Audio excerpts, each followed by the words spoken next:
This is Donald Trump's worst nightmare, the FIFA World Cup, which is set to take place in just a few weeks in the United States, also in Canada and Mexico.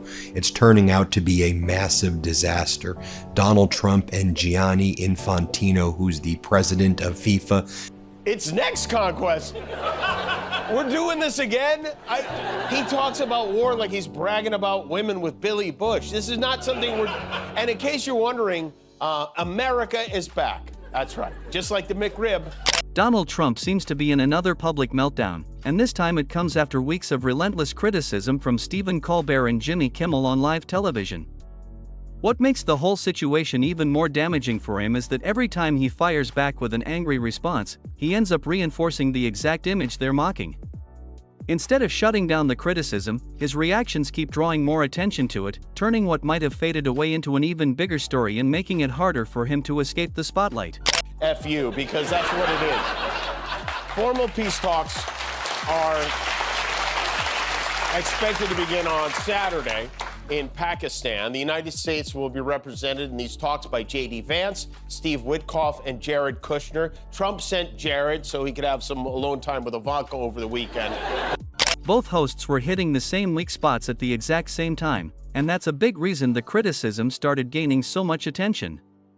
They focused on Trump's fixation with revenge, his often chaotic messaging, his constant social media outbursts, and the way he tends to turn almost every criticism into a personal battle.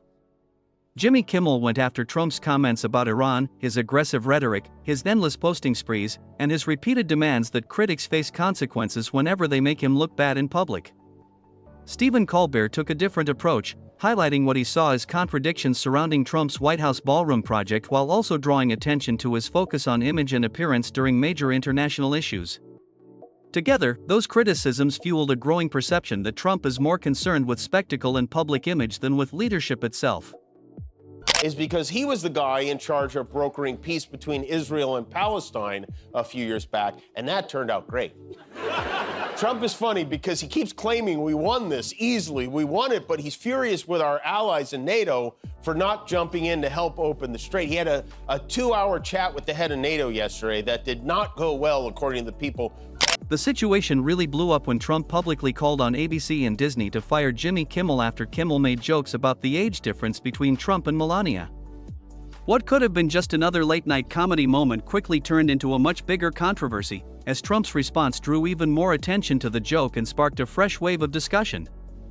Instead of making the issue disappear, his reaction pushed it back into the spotlight and gave critics even more reason to keep talking about it. She was shooting me to let me know the president gave me another shout-out today.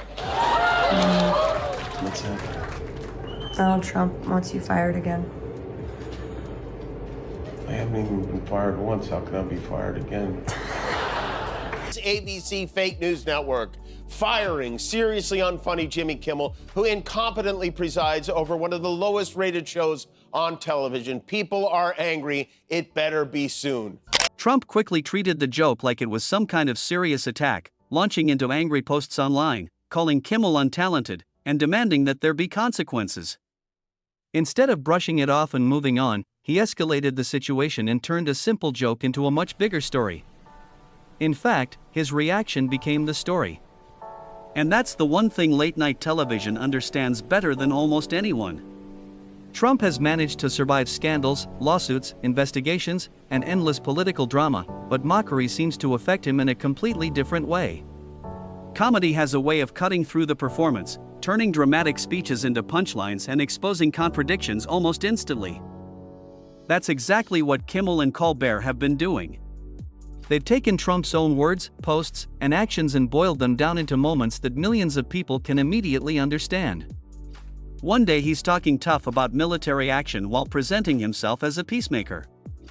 The next, he's supporting a massive ballroom project while criticizing government spending. Then he's online in the middle of the night attacking comedians for making jokes about him. Kimmel and Colbert didn't create those contradictions, they simply held them up for everyone to see. And in doing so, they made Trump appear smaller, more defensive, and more insecure than the image he works so hard to project. That's why he keeps striking back. Every monologue chips away at the strongman image that plays such a big role in his political identity. The irony is that instead of slowing the criticism down, he keeps fueling it himself. Every angry social media post becomes another segment. Every demand to fire a comedian becomes another headline. Every emotional rant creates fresh material for late-night television.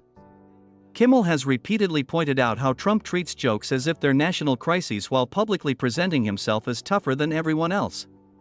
Colbert, meanwhile, has focused on the broader picture, portraying Trump as someone driven more by ego, personal grudges, and image than by stability or leadership.